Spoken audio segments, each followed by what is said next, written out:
प्रणाम है आप सभी का और स्वागत है आपका हमारे चैनल आत्म से अध्यात्म की ओर में। आज हम इस वीडियो के माध्यम से जानेंगे मकर संक्रांति से जुड़ी एक पौराणिक कथा के विषय में। तो चलिए अब कथा का आरंभ करते हैं। मकर संक्रांति के दिन गंगा नदी या गंगा सागर में स्नान करने की परंपरा है। धार्मिक मान्यताओं के अनुसार मकर संक्रांति के दिन गंगा स्नान करने से 7 जन्मों के पाप भी धुल जाते हैं। इस दिन गंगा स्नान से जुड़ी बहुत ही महत्वपूर्ण पौराणिक घटना है जो मैं आप सभी से साझा करती हूँ। पौराणिक कथा के अनुसार राजा सगर अपने परोपकार और पुण्य कर्मों से तीनों लोकों में प्रसिद्ध हो गए थे। चारों ओर उनका ही गुणगान हो रहा था। इस बात से देवताओं के राजा इंद्र को चिंता होने लगी कि कहीं राजा सगर स्वर्ग के राजा न बन जाएं। इसी दौरान राजा सगर ने अश्वमेध यज्ञ का आयोजन किया। इंद्रदेव ने अश्वमेध यज्ञ का घोड़ा चुराकर कपिल मुनि के आश्रम के पास बांध दिया। अश्वमेध यज्ञ का घोड़ा चोरी होने की सूचना पर राजा सगर ने अपने सभी 60,000 पुत्रों को उसकी खोज में लगा दिया।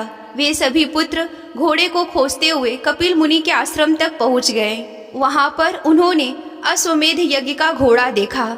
इस पर उन लोगों ने कपिल मुनि पर घोड़ा चोरी करने का आरोप लगा दिया। इससे क्रोधित होकर कपिल मुनि ने राजा सगर के सभी 60,000 पुत्रों को श्राप से जलाकर भस्म कर दिया। यह जानकर राजा सगर भागते हुए कपिल मुनि के आश्रम पहुँचे और उनको पुत्रों को क्षमा दान देने का निवेदन किया।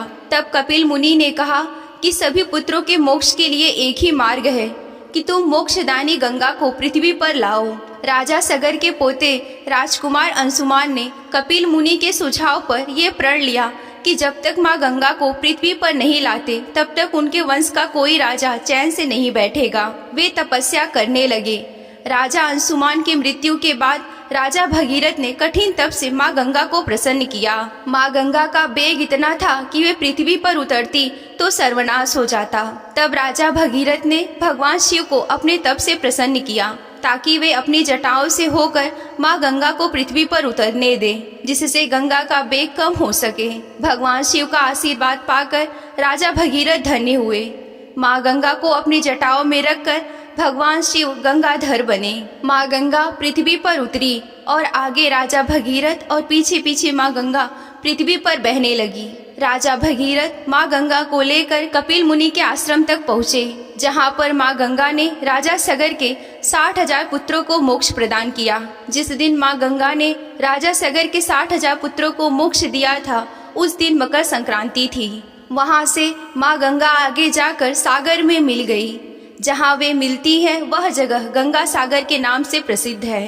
धार्मिक मान्यताओं के अनुसार मकर संक्रांति को गंगा सागर या गंगा नदी में स्नान करने से मोक्ष की प्राप्ति होती है और 7 जन्मों के पाप भी मिट जाते हैं। मकर संक्रांति से जुड़ी इस पौराणिक कथा का समापन होता है। ये कहानी आप सभी को कैसा लगा हमें कमेंट करके बताएं। आज के वीडियो में बस इतना ही। मिलते हैं अगले वीडियो में। तब तक के लिए आप सभी को जय आदि शक्ति भोलेनाथ जी। हर हर महादेव।